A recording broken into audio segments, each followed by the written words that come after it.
Hi, I'm Glenn. This is Dave. We're the NC Beer Guys. We drink beer produced here in North Carolina, provide our opinions to them here on our weblog, also on our website, ncbeerguys.com. Remember, drink local and keep your beer dollars North Carolina. The Double Barley Brewing Company recently opened down in Smithfield on the Highway 70 bypass in Smithfield, not on the business. And we were pleased to go down for the grand opening, and we were down recently for an NC Beer Buzz segment, which I hope you'll get to see on our website. And we came home with 2 growlers we're going to drink today. And let me tell you a little bit about the Double Barley folks first. Double Barley Brewing began when Larry's wife, Cheryl, now a brewery co-founder, gave him a homebrew kit for his 40th birthday gift. That was just a few years ago. Later, Larry stumbled upon the kit in the attic, and you can guess the rest of the story. Who knew? Larry could brew great beer, and Cheryl, they say, was a good sampler. Life was about to change forever for Cheryl and Larry as they tell the story. We're going to drink 2 beers today: the Thrilla in vanilla, like Thrilla in vanilla. Remember Ali Fraser? And the Steak Cake Stout, and I will tell you in a minute why they named it Steak Cake Stout when we get to it. Okay. But let's go first with the porter, the Thrilla in vanilla. And of the Thrilla in vanilla, they say this is a smooth, medium-bodied beer with distinct bourbon-soaked vanilla bean flavoring, a slight sweetness, nicely balanced with malt bitterness, pours a tan head that tastes like vanilla whipped cream, and it comes in an ABV of 8%. That's nice.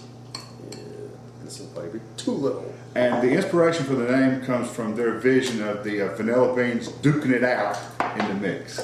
That was on the website. That was interesting research. Okay. Beautifully. I mean, the color is gorgeous. It is nice. Very nice. Nice. A substantial head standing up there. Yep. Nice, rich head.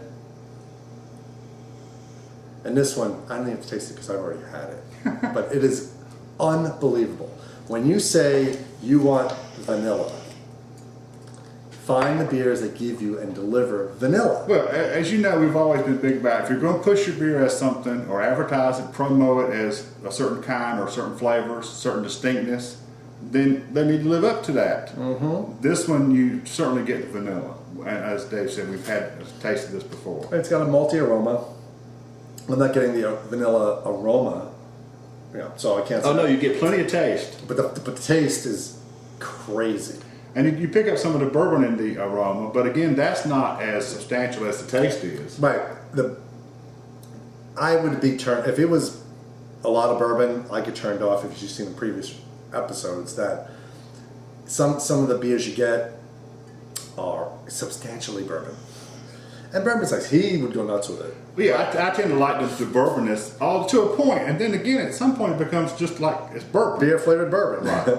But this has got a good mix. It's very well balanced. I couldn't think of that word. Very well balanced, and both are there, and both are some prominence, but they're balanced, and you don't come away thinking this is too much bourbon, right, or too much vanilla sweetness, right, or anything. And both of those easily have the ability to overwhelm the beer. Oh, of course. So I think when you get somebody that nailed it, you got to give them total props for it. And they have. This is very good. 8%. Yeah. Oh yeah. Big beers. And from what we can tell of the Double Barley folks, their beers are going to be big beers. Big beers. It seems like. Mm-hmm. So that's the Thrilla Vanilla, the Vanilla Porter, and you'll find the Double Barley stuff available for now on draft, mostly on accounts around the Triangle area. Yeah, they're growing. I mean, they just started. Beautiful tap room right on Highway 70. If you get a chance, if you're coming out of Goldsboro or heading toward into Smithfield, right on Highway 70. Yep. So the next one we're going to drink today is even bigger. And that is the Steak Cake Stout. They say, quote, surprisingly smooth and easy to drink with little bitterness, balanced with roasted flavors, hops and malt, pours a brown creamy head, brown creamy head, that stays throughout the drink, mildly carbonated, lending to the smoothness, and this is an ABV of 10%. Yeah. Now, the story is the Steak Cake is their base stout and can be enjoyed with a variety of foods. So there was a battle at home between Larry and Cheryl as to what was best to drink this with. Larry has a sweet tooth, so he prefers to pair this with sweets and sweet treats, while Cheryl, as she says, the carnivore, insists that it pairs best with big, juicy porterhouse steak. So they were confident you'd like this thing, the stout, but they didn't know what to call it, so they called it Steak Cake for sweet and for the meat. And you can decide for yourself whether it pairs best with a good hearty roast, Right. or a little piece of cake. Okay. So we'll see. And actually, we've had this before. Actually, I've not had as much of this as I've had of that. I've had that every time I've been down there.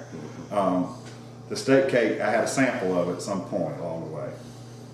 This one's got a different, lighter aroma. Yeah, I'm not getting a lot of aroma of any kind here. I mean, the roastiness is a little bit coming through. It smells like a stout, but I mean, I don't pick up anything particular unique in the aroma. I'm getting through the foam first. It's got a rich head on it. But I really like the roastiness of this. It's got a nice, yeah, it's definitely, you're getting this, it's not burnt in a bad sense, but a nice burnt, roasty flavor. You know the roast, that this was roasted. Yep.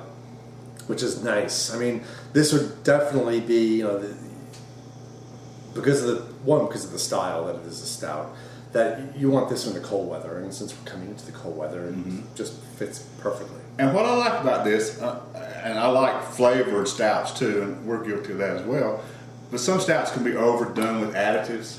This is like a out-of-the-box, regular kind of, this is what I like a stout should be. There's not a lot of junk or flavors or anything else added to it. It's kind of a basic. Right. If you want to know what a stout is, this is what a stout should be at its base level. Yep. And it's well balanced. It's not too bitter. It's very roasty. And the other thing that's impressive is when you start brewing bigger beers, that sometimes if they don't do it right, you get the alcohol burn. Right. Especially, I mean, thinking about any of them that go 9 or 10% or higher, that you get a burn somehow. But when they do it right, it's not there. And so far, I haven't had any of theirs that they've brewed that has had alcohol burn to it. They've all had a rich flavor that delivered like it was supposed to. All with substantial ABVs too. That's what I mean. Big beer. Big beers. But they're just doing great things out of the box down there. Oh yeah, I can work this. Not a lot of it though. Not so Not much. 10%. That's right. That's right. If you get a chance to see the Double Barley taps in your local hangout, make sure you give them a try. And if they don't have it yet, ask for it. Ask. You say, hey, you ever heard of Double Barley? No? Well, how about you get some? And put them in touch with Cheryl. She's out all the time repping the beer, and they're just like every week in new and different places. And they were just in 2 new locations this week in Raleigh we know of. Yep. And it would just, you won't go wrong with this beer, and they're deserve a good chance to make it in Johnston County. And if you get a chance to stop by the tap room, they'd love to see you. They've got tours going on when they can. I don't know if they're scheduled yet now or not. But they're great people, doing great things for beer, and we'd love to see them make big hits. Again, they'd like to hear what you think of their beer. We always like to hear what you think of what we're doing. And until next time, drink local, keep your beer dollars North Carolina, and we'll catch you later, guys.